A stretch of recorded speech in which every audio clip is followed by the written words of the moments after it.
It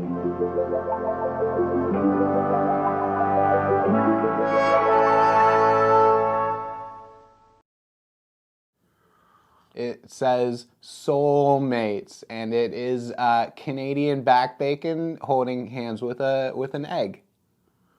Keeping things casual this week. Every time I do a video at the desk, I have to kind of move some things around in my living room. I have started to want to talk about expired film. So today, I'm going to talk about Kodak Plus X. But not Plus X in the photography format. I'm going to be talking about Plus X in the motion picture format, because I have some of this. So the pairing for today's video is Kodak Plus X, the motion picture format, which is Eastman 5231, and I shot it in a Konica C35, one of these teeny tiny little compact 35mm cameras. So I'm going to talk about the film and the camera. So the Konica that I have is the C35V, and there's a number of different models that all kind of like look the same in this series, like the C35, the C35V, which is mine, the C35 Automatic, the Auto S3, which is a later one, but you know, a number of these small Konica, like compact looking 35mm cameras. Now, these ones do kind of look like just rangefinder cameras where like focusing is done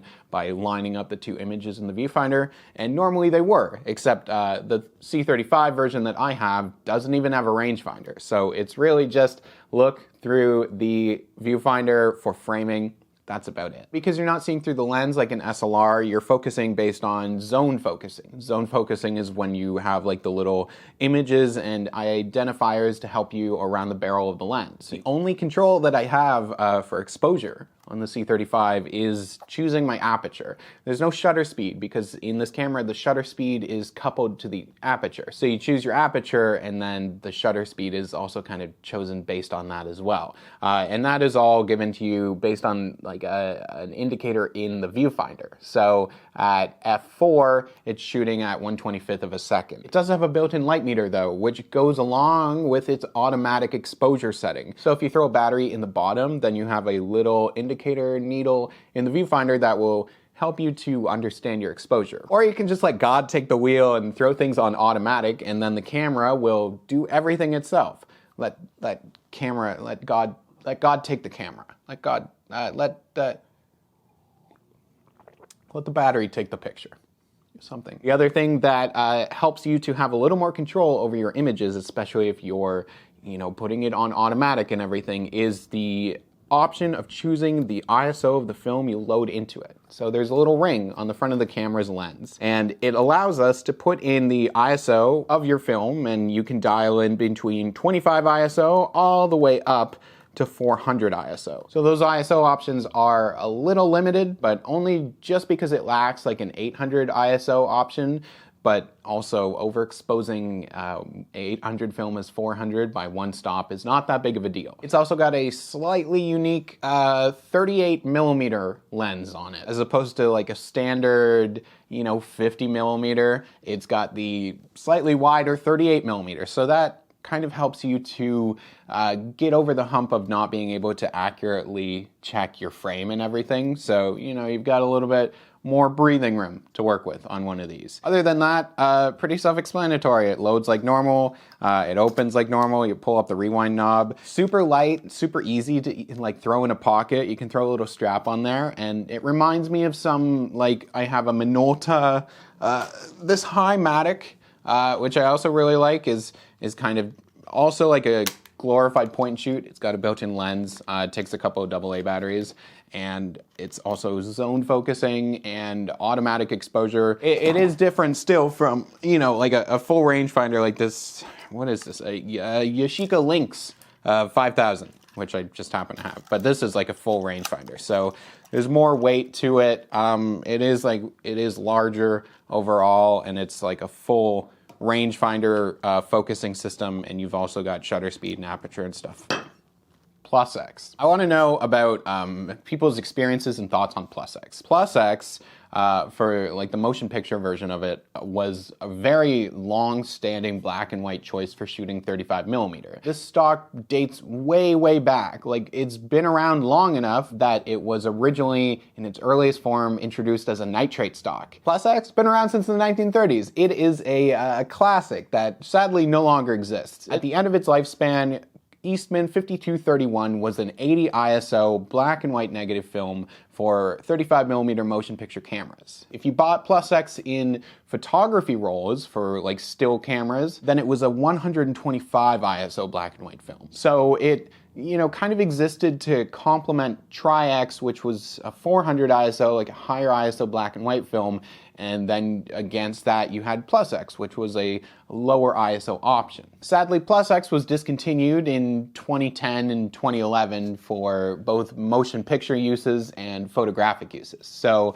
this stuff now, at the very last of it, you know, is like 10, 11 years out of production date. The stuff that I shot has been cut off of a larger roll that I came into when I was working in a motion picture lab, and this is called a short end. Short ends are large rolls of 35mm film that are not quite like full. Like originally this would be a 400-foot roll of 35, but they're like leftovers from like a bigger production shoot. In the dark, I cut this down from a large roll and measured it out to be about a 36 exposure length roll so that I could shoot it in a still camera. So you can get reloadable canisters and you can do bulk loading. This stuff was produced in 2003 and was probably not stored in super ideal conditions. So I've had a very mixed experience shooting this roll of Plus X.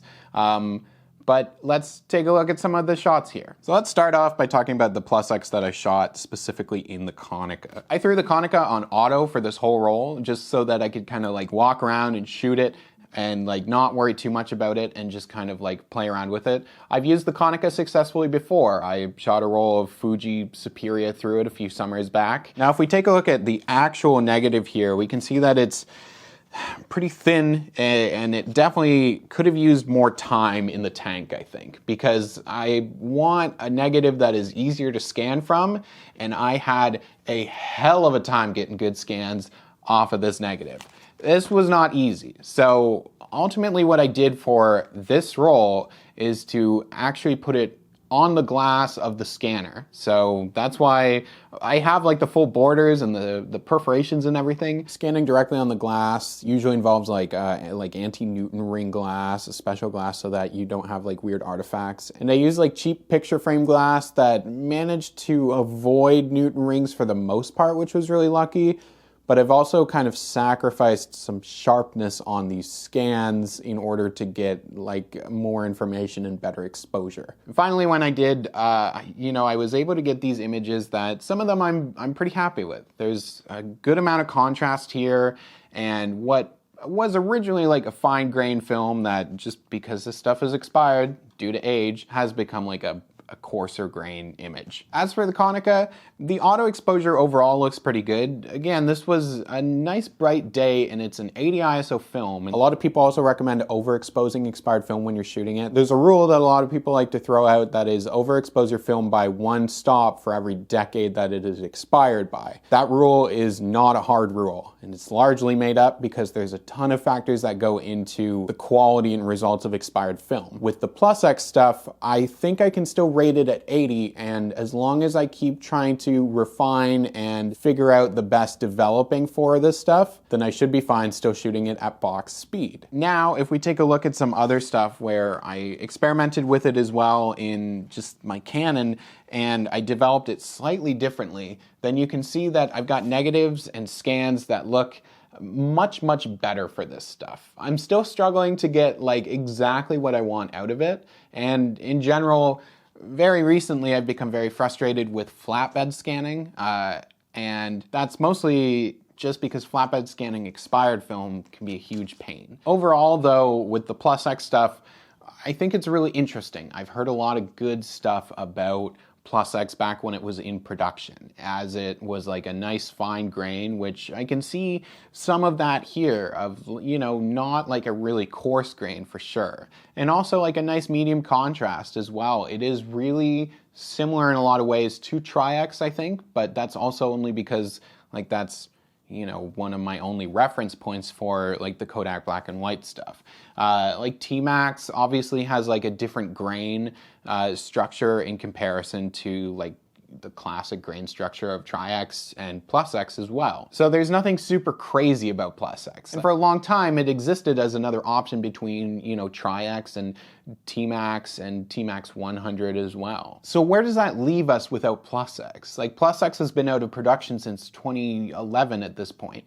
Are we really hurting without like another black and white option from Kodak that is a 125 ISO film for photography? Do we feel that loss for people that have been shooting for like years and decades at this point and have seen film come and go and got used to like a certain lineup and variety of film stocks? Are we missing Plus X so much that we would want it to come back? I like the idea of them reintroducing Plus X, but that's also based a lot on my experience having shot it in Super 8. And it definitely comes out as a much finer grain and sometimes like better looking image than Tri-X or Super 8 as well. In Super 8, Plus X was a black and white reversal film, so you got it processed and it actually came back as a positive. You could also get Plus X as a reversal film in 16mm as well, but 16mm also had a Plus X negative version. So Plus X had a variety of different versions to it. Just a few last details here. The stuff that I shot in the Konica was developed with Kodak HC110 Dilution E for about 6 minutes and 45 seconds. And it just, there's not a lot of density here. So it is a combination of the Konica maybe not nailing the exposure all the time, and also the developing in the age of the film. The other stuff that I shot before it that gives me denser looking and somewhat better negatives was also developed with HC110, but with a slightly higher dilution and a longer development time. So this is a much better looking negative when I'm actually like looking at it in comparison to the Konica stuff. And I think that gives me a reference going forward. And just because it's super interesting, Plus X in its motion picture format was used on productions like Schindler's List, Raging Bull, Magnolia. And the very last movie to use Plus X was an independent feature that managed to get like the last store of Plus X from Kodak. It was a movie called The Ghastly Love of Johnny X, which it's funny because it might be that they made a movie that is most remembered based solely on the fact that it's the last one that used Plus X. But Plus X also wasn't used like exclusively as the only film on like Schindler's List and Raging Bull and things like that. It was used in conjunction with Tri-X and other film stocks as a different option based on its lower ISO. So I want to know people's experiences with shooting Plus X and what your specifically experience shooting it in the photographic format was against like the motion picture stuff. And also, if we want more of these videos where I shoot some of the film and I talk about the expired film and my results, but also exactly what it was and what it was used for. So I've got expired slide film, expired consumer stuff, a bunch of stuff that I really want to start digging into over the summer, along with like some different cameras and highlighting the cameras and stuff that I use for them as well. Also, more coffee.